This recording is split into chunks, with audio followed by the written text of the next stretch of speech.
নাজিৰালৈ বুলি ওলালোঁ ভণ্টিগৰাকীক লগ কৰিবলৈ। ভণ্টিজনী পিছে ব্লাড ৰিলেশ্যন নহয়, কিন্তু তাইৰ লগত এতিয়া মোৰ প্ৰায় ফেমিলি এটা ৰিলেশ্যন হৈ গ'ল। এয়া আহিলে তাই মোক নিবলৈ একদম লাজ কৰিয়া কিন্তু দেই। তাৰপিছত গৈ পাই চাহ তাহ খাই চাবলৈ গ'লোঁ পিছফালে বাৰীখন। তাই সদায় কৈ থাকে বাৰীখনৰ কথা আৰু মোৰ তেনেই ভাল লাগে নেচাৰেল বিউটি। চয়ে গৈ চাবলৈ গ'লোঁ পথাৰখন আৰু আহি পিনে তাইক ক'লোঁ গান এটা গাবলৈ। তাই পিছে বহুত ধুনীয়া গান গায়, কিন্তু ইমান লাজ কৰে। লাষ্টত গৈ গান এটা গালে তাই।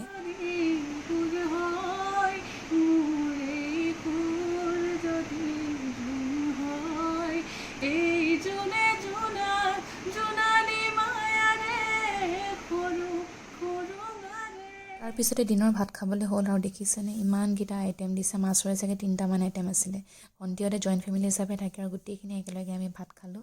এয়া হৈছে ডাঙৰ বৰমা আৰু এইফালে হৈছে খুৰী, মানে ভণ্টিৰ মাক। সেই লাজতে খুৰী পলালেই।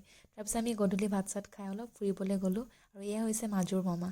অলপ গ'লোঁ আমি ওলাই গ'লোঁ, মোক বোলে নাজিৰা দেখুৱাই পোৱালিহঁতে। তো এইফালে বৰবৰুৱা পুখুৰী পালোঁগৈ। ভাল লাগিলে গৈ পিনে। এনেই এটা পৰিৱেশটো বিৰাটেই বেছি ধুনীয়া আছিলে। আৰু এয়া পোৱালিটো মাজু বৰমাৰ ল'ৰা আৰু এইফালেতো তাইক গম পাইছে, আৰু এইফালে ডাঙৰ বৰমাৰ ছোৱালীজনী। গৈ পাই গধূলি দেখিছোঁ তাহাঁতি প্ৰাৰ্থনা কৰিছে। তাহাঁতি সদায় এনেকৈ প্ৰাৰ্থনা কৰে। ইমান বেছি ধুনীয়া লাগিছে চাওকচোন।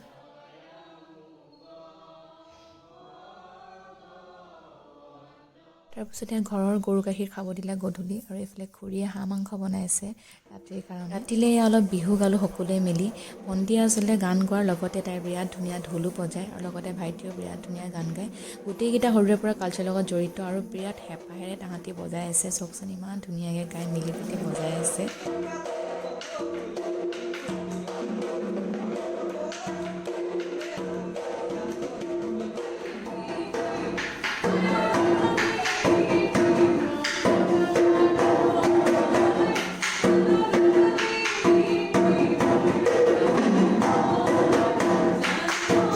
এনেদৰেই দিনটো পাৰ কৰিলোঁ।